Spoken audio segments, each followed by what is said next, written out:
భార్యాభర్త ఇద్దరూ సమానమే, కాని భర్త కాస్త ఎక్కువ సమానం అని ముళ్లపూడి వెంకట్రమణ చమత్కరించేవారు. అలానే చట్టం దృష్టిలో అందరూ సమానమే, కాని కొందరు ఎక్కువ సమానం అని చెప్పుకునే సంఘటనలు, తీర్పులు కొన్నింటిని మన కళ్ల ముందు చూస్తున్నాం. ఉన్నత వర్గాల వారికి సంబంధించిన తీర్పులలో చూపించే ఔదార్యం కోర్టులో అట్టడుగు వర్గాల వారి పట్ల చూపడం లేదని కొందరు వాదిస్తూ ఉంటారు.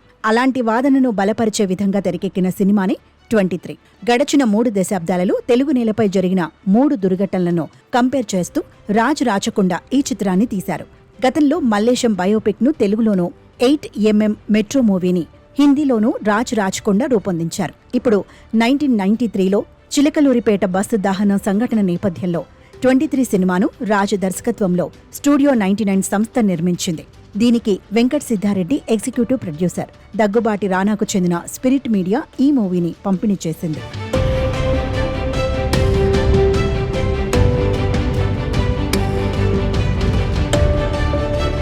కథ విషయానికి వస్తే చిలకలూరిపేటలో ఉండే సాగర్ ఉద్యోగపరంగా ఎదురైన చేదు అనుభవంతో ఇక మీదట సొంతంగా ఇడ్లీ కొట్టు పెట్టుకోవాలని అనుకుంటాడు. గవర్నమెంట్ నుండి ఆర్థిక సాయం కోసం మధ్యవర్తులకు లంచం కూడా ఇస్తాడు. కానీ వాళ్లు రేపు ఎల్లుండి అంటూ తిప్పిస్తుంటారు. అదే సమయంలో తమ ఇంటి దగ్గరలోనే ఉండే సుశీలతో అతను ప్రేమలో పడతాడు. తల్లి లేని సుశీలకు సాగర్ అంటే పిచ్చి ప్రేమ.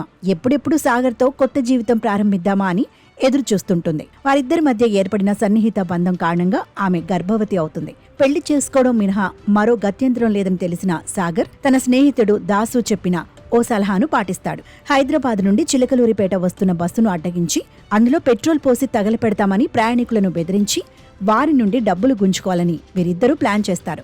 అయితే వారి పథకం విఫలమై చివరకు బస్సు తగలపడిపోతుంది. ఆ ప్రమాదంలో పిల్లలు, మహిళలతో సహా 23 మంది సజీవ దహనం అయిపోతారు. వీరిద్దరూ ప్రాణాలతో బయటపడతారు.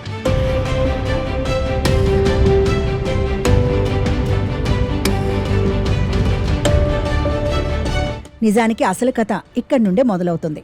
చేసిన తప్పు ఒప్పుకున్న వీరిద్దరికీ ఉరిశిక్ష విధిస్తుంది కోర్టు. పైన కోర్టులు సైతం ఈ తీర్పునే బలపరుస్తాయి. చివరకు రాష్ట్రపతి క్షమాభిక్షకు సైతం వీరు నోచుకోరు.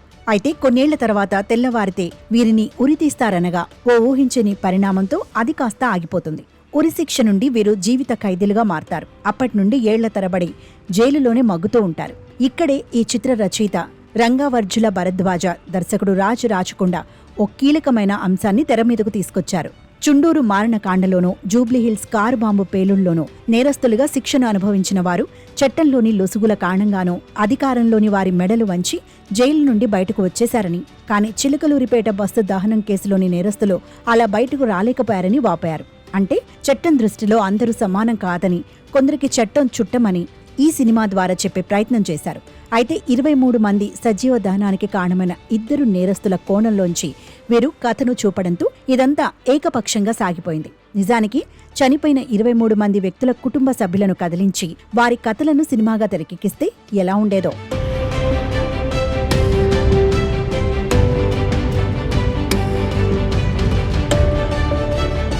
ఇందులో నటీనటులు చాలా మంది కొత్తవారు అయినా తమ సహజ నటనతో ఆకట్టుకున్నారు. తేజ, తన్మయ్ చాలా చక్కగా తమ పాత్రలను పోషించారు. పవన్ రమేష్ దాసు పాత్రలో లీనమైపోయాడు. తాగుపోతు రమేష్, ఝాన్సీ, ప్రణీత్, వేదవ్యాస్ వంటి వారు పాత్రోచితంగా చేశారు.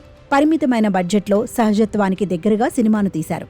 మార్కే రాబిన్ స్వరపరిచిన పాటలు బాగున్నాయి. నేపథ్య సంగీతం పర్వాలేదు. చంద్రబోస్, రెహమాన్, సింధు మార్టిన్ పాటలకు సాహిత్యాన్ని సమకూర్చారు. ఇండస్ మార్టిన్ సంభాషణలు అర్థవంతరంగానూ ఆలోచింపచేసే విధంగా ఉన్నాయి.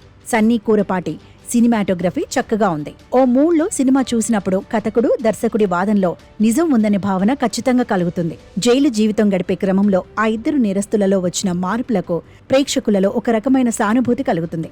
ఇలాంటి వారు ఇంకా జైలులో మగ్గిపోవడం సబబు కాదనిపిస్తుంది. కానీ ఇదే తరహా వేరే కేసులలో తెలివిగా నేరస్తులు తప్పించుకున్నారు. కాబట్టి ఈ కేసులోని నేరస్తులను సైతం క్షమించమని డిమాండ్ చేయడం ఏ రకంగా సమంజసం కాదు.